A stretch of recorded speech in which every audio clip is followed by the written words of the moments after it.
Chapter 2। रात का आकाश बादलों से घिरा हुआ था और खिड़कियों पर बारिश की लगातार आवाजें ने घर को एक अजीब सी धुन से भर दिया था। नेहा बिस्तर के किनारे पर बैठी थी, अपने हाथों में पुरानी जर्जर डायरी पकड़े हुए। राघव काफी पहले सो चुका था। उसके हल्के खर्राटे बगल के कमरे से सुनाई दे रहे थे। नेहा को यह महसूस हो रहा था कि कोई या कुछ उसे देख रहा है। डायरी ने उसकी जिज्ञासा को पूरी तरह से जकड़ लिया था। इसके फीके पड़े अक्षर और टूटते पन्ने जैसे ऊर्जा से झंझना रहे थे। जब उसने अगले पन्ने को पलटा, 14 जून 1995। वो फिर आई कल रात। सफेद कपड़ों में एक औरत, उसकी आंखें, वो खोखली और अंतहीन थीं। उसने कुछ नहीं कहा, लेकिन उसके फुसफुसाहटें मेरे मन में गूंजती रहीं, मुझे घर के गहरे हिस्से में बुलाते हुए। मैं मूर्ख की तरह उसका पीछा करता रहा, उस गलियारे तक जो दिन में अस्तित्व में नहीं होता। हवा दम घोटने वाली थी, दीवारें जैसे जीवित थीं। मैं घंटों बाद अपने बिस्तर पर जागा, खरोंचों से भरा हुआ। मुझे नहीं पता कि मैं यहां और कितने दिन रह सकता हूं। नेहा ने कांपते हुए डायरी बंद कर दी, क्योंकि कमरे की हवा अचानक कई डिग्री ठंडी हो गई थी। उसे फिर से वही एहसास हुआ, गर्दन के पीछे झुरझुरी सी दौड़ रही थी। धीरे धीरे उसने खिड़की की ओर देखा, केवल अपने ही चेहरे का डरावना प्रतिबिंब देखने के लिए। लेकिन फिर, बस एक पल के लिए, उसका प्रतिबिंब उससे अलग तरह से हिला। उसकी आंखें चौड़ी हो गईं, होंठ एक डरावनी मुस्कान में मुड़ गए। नीचे से एक जोरदार धमाके की आवाज ने उसे चौंका दिया। उसका दिल तेजी से धड़कने लगा और वह भागकर राघव को जगाने चली गई। राघव, उठो, मैंने कुछ सुना, उसने घबराते हुए फुसफुसाया, उसके कंधे को हिलाते हुए। राघव ने कराहते हुए अपनी आंखें मली। शायद यह सिर्फ हवा है नेहा, ये घर पुराना है, ये चरमराता और कराहता है। वापस सो जाओ। लेकिन नेहा संतुष्ट नहीं थी। उसने एक टॉर्च उठाई और अकेले ही सीढ़ियों से नीचे उतर गई।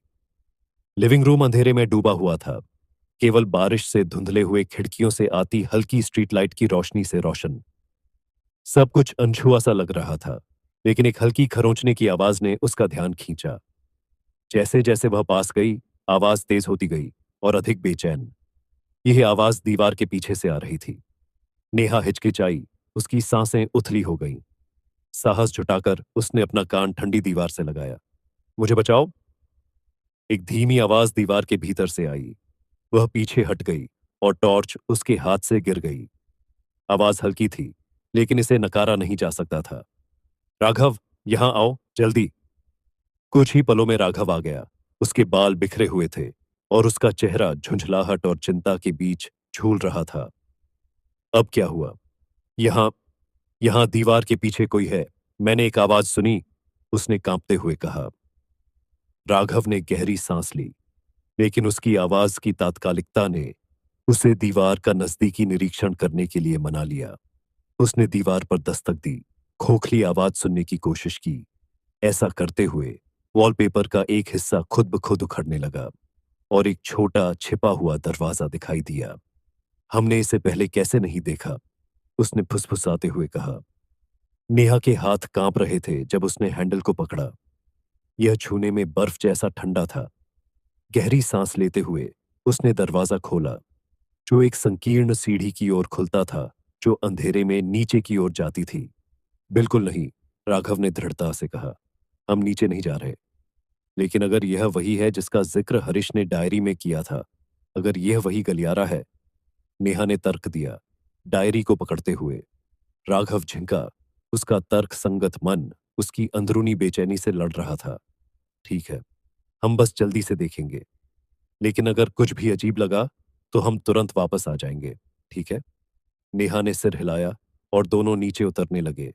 हर कदम के साथ हवा ठंडी होती जा रही थी। दीवारें नम थीं और मिट्टी और सड्डन की गंध तेज हो रही थी। नीचे उन्हें एक छोटा कमरा मिला, जो एक झिलमिलाती लालटेन से रोशन था, जो उसकी उम्र को देखते हुए असंभव लग रहा था।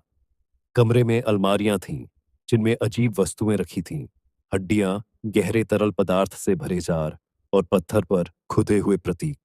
बीच में एक पेडेस्टल था और उसके ऊपर एक छोटा अलंकृत डिब्बा रखा था।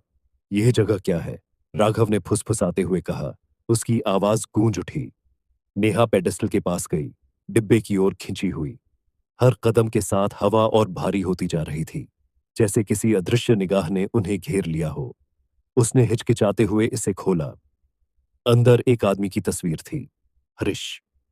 वह एक सफेद कपड़ों वाली औरत के बगल में खड़ा था, जिसका चेहरा धुंधला था, जैसे किसी अदृश्य हाथ ने इसे बिगाड़ दिया हो।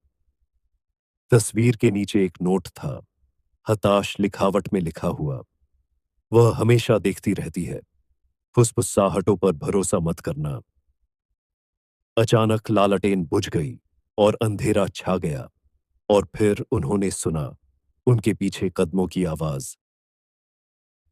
जारी रहेगा।